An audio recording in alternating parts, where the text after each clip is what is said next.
Hey there, and today I wanted to talk about a video clip that's going around the internet and something that really is unfortunate and I think was such a preventable situation with a little bit of education. And it's this video clip right here. And I'm not trying to put anybody down, but I do want to take this opportunity to explain some body language that I think is really important. Let's first look at this dog's eyes and ears. Okay, the eyes and ears are really telling here. This space between the ears and the eye to me is something of real importance. When you see it tight, it is something to take notice. Not only that, but then in the jowls. So when you've got tight, tight, and tight, you've got a problem. And then you look here, tight. The collar of the dog is also tight because there's someone holding him. When a dog is restrained and held back, it can really be a danger to anybody at the receiving end if the dog is fearful, because it takes away the possibility for the dog to flee. It makes it a potentially confrontational situation. So now she's scratching him under the chin, which is it's a perfectly fine place to scratch him, but let's watch his body language. So pet, pet, pet. Again, he's rubbing ears, holding the collar. She's down at his eye level, right in his space. Now, this dog in particular, had an emergency situation the day before, almost died. Okay, and now he's going through this. He's in a studio with lights, with a lot of activity, with a lot of unfamiliar people, and someone right up in his face. He's doing a lot of puckering. Now, there's a lot of, I want to look at the hand motion of not only the owner, but of her. I question the comfort level of this anchor woman. I think at some point she is uncomfortable. She seems to be, I feel she's uncomfortable, that rapid petting. He's rapid petting. So I just wonder if there's a little discomfort there that she's noticing. Look at this here. Pucker. Okay, jowls back, ears, obviously he's scritching his ears and holding them back, but you see there's pressure on this collar. This hand here is pulling this collar back. Not a good situation. Look at this. Look at his mouth here. Okay, again, who's a whoopee? Pucker. So he went to panting and then he went to this. I don't want you near me. Can you move out of my space, is what he's saying. Lick. Okay, my mouth's closed, I'm closing, I'm panting because I'm stressed. Closing mouth. I licked my lips, you didn't move, my ears are back, come on. All right, lick, lick, please move. So when he turns away, he's really trying to disengage. And at which point she's got both hands on him. This is where the rule that I have, one hand's enough, two hands too rough, especially with unfamiliar dogs. You see his eyes here, slits, becoming slits. He is really not enjoying this. He moves away. He goes to quick pant. She still pets him, and in fact now pets him on top of his head. He says, really no thank you. Not enjoying that. And I tried to tell you, but you're coming closer, okay? You're coming closer to me, and I don't like that. Look at his eyes focused on her. Yeah, now you move in, and I'm going to move in too to tell you once more, get away from me. This is an incredibly uncomfortable situation, and he pulls the dog back. And the hold that he has on this dog indicates to me that potentially there were other things going on. He might have known this dog was not going to be comfortable. Listen, who could be comfortable in these situations?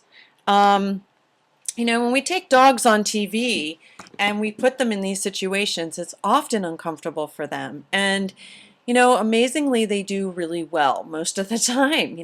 Dogs are forgiving. They're awesome. But here are some of the things I wanted to point out to you. There are differences in communication, and this is where a lot of us go wrong. Dogs and people have different systems of communication, thank God. So the way that a dog's going to indicate stress is so subtle, and many of us only know the growl or a bite. And I really think that that's where all of us as dog behavior consultants and trainers really want you and all of us to understand and respect where dogs are coming from, and that there are so many warnings before this took place.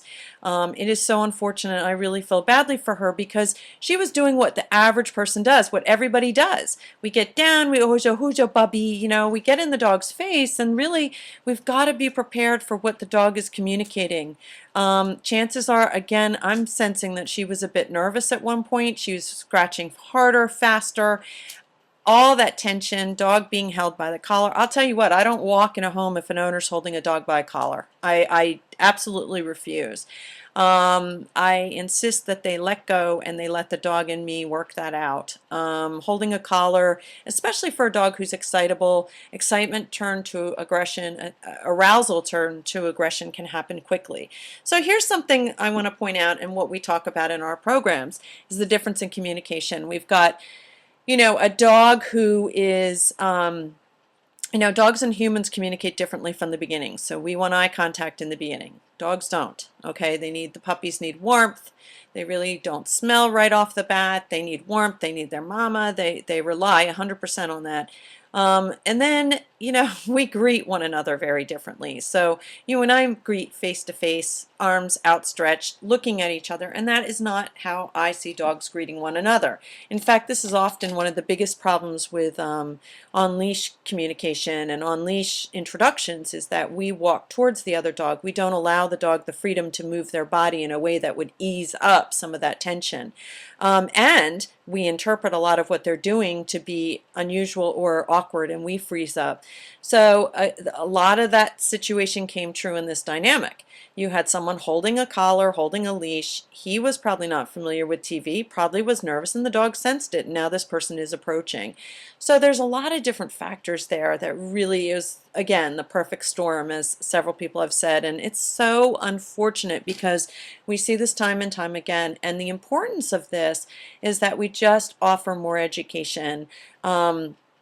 You know, this was an adult, and it's, again, it's nonetheless tragic. It's really, but everybody suffers. Everybody goes through, this becomes crisis for dog, for owner, and for the victim.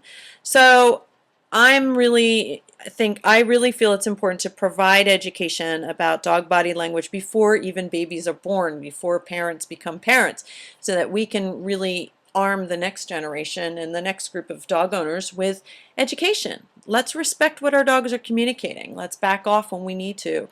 Let's teach one hand's enough, two hands too rough. Invites decrease bites. When we approach a dog, that's when we're going to get bitten, most likely. Invite the dog. Let them say no. Let them choose no. We really need to go back to respecting what a dog communicates. And when we start doing that, we're going to see a decrease in bites. So I don't believe it's about a breed. I believe it's about the interaction and the individual and what's going on and the circumstances in the moment. So with that said, I just wanted to touch base about this because it was disturbing and it went all over the internet, and I just felt really strongly that, you know, here's an adult who's being bitten for doing nothing other than scratching a dog and giving affection in the way that she felt was appropriate. And dogs and people give affection in different ways, and I thought that that was really, really important for us to talk about. So again, I appreciate you listening into the Family Paws Parent Education webinars, and I do hope that you will tune in next time. And until then, be safe, respect your dog, and keep everybody safe and comfortable. And